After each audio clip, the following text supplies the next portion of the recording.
Story time. Would you call this cheating? So a little background information. I was 16 and a sophomore in high school, and I was dating this guy who we're going to call Tom, right? When we started dating, everything was super good. But a little bit into our relationship, I started to get the ick. Anything and everything he would do would literally irritate the hell out of me. So at that point, I told him that we should take a break. So we did. Well, while we were on this little break, I decided to go out with my cousin the one night. And she had brought this guy who she was talking to at the time. We're going to call him Jake. Jake and I had the same classes in school, but we never really talked to each other. Well, I started to get to know him throughout the night, and I realized we had a lot in common.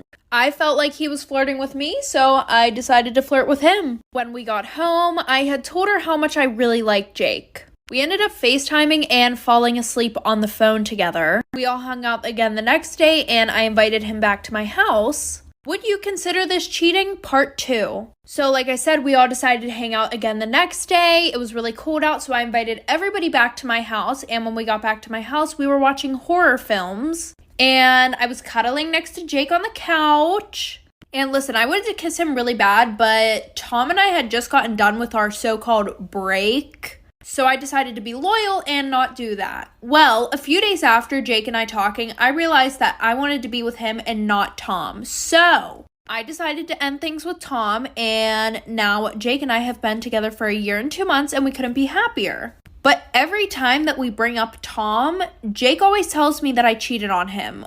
Would you consider what I did cheating?